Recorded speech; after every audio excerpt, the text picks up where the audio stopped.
اللہم صلی علی سیدنا محمد وعلی آل سیدنا محمد وبارک وسلم۔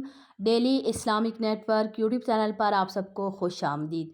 کیا قبر میں میت کو پتہ ہوتا ہے کہ اسے قبر میں ملنے کے لیے کون آیا، اس کے لیے دعا کرنے کے لیے کون آیا؟ کیا وہ لوگوں کو پہچانتا ہے، اسے سمجھ ہوتی ہے؟ آج کی ویڈیو میں تو آج کا یہ سوال ہے۔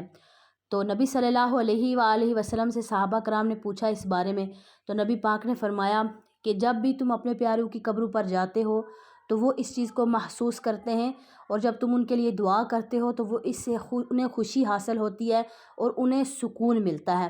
تو اپنے پیاروں کی قبروں پر ضرور جایا کریں، اپنے بزرگوں کی قبروں کی ضرور زیارت کیا کریں اور ان پر فاتحہ خوانی کیا کریں، اور انہیں مردوں کو یہ اس سے جتنا بھی زیادہ پیار کرنے والا، جتنا قریبی کوئی رشتہ دار جب اپنے پیاروں کی قبر پر جاتا ہے تو ان کو اس چیز سے انسیت محسوس ہوتی ہے، راحت اور سکون ملتا ہے۔ جب بھی کوئی دعا پڑھتا ہے، فاتحہ خوانی کرتا ہے ان کی قبر پر، تو انہیں اس چیز سے راحت ملتی ہے اور انہیں پتہ ہوتا ہے کہ انہیں ملنے کے لیے کون آیا۔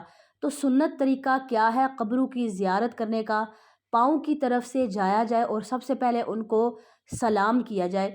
سلام کرنے کے بعد پھر جو بھی آپ نے قرآن پاک پڑھا ہو، درود پاک پڑھا ہو، سورہ فاتحہ پڑھی ہے، کوئی بھی سورۃ یاسین پڑھی ہے، کوئی بھی سورت قرآن کا کوئی بھی حصہ، کوئی بھی ذکر و اذکار، جو کچھ بھی آپ نے پڑھا ہوا ہوگا، جو کچھ ہے آپ کے پاس، اور جتنا آپ بخشنا چاہیں اتنا آپ ان کی اپنے یعنی جو آپ کے پاس ہے تو وہ ان کی ایصال ثواب کریں، تو ان کو اس چیز کا ثواب پہنچتا ہے اور ان کو اس چیز سے راحت ملتی ہے۔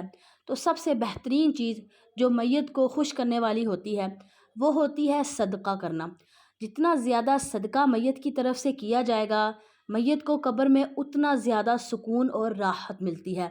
اور اگر خدا نخواستہ اللہ تعالیٰ کی طرف سے عذاب ہو تو عذاب میں کمی واقع ہوتی ہے، اور صدقہ مصیبتوں بلاؤں کو ٹالتا ہے۔ قبر میں بہت زیادہ فائدہ جو چیز دیتی ہے وہ ہے صدقہ کرنا۔ تو میت کی طرف سے زیادہ صدقہ کرنا چاہیے تاکہ انہیں اس چیز سے راحت ملے۔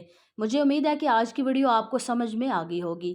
السلام علیکم ورحمۃ اللہ وبرکاتہ۔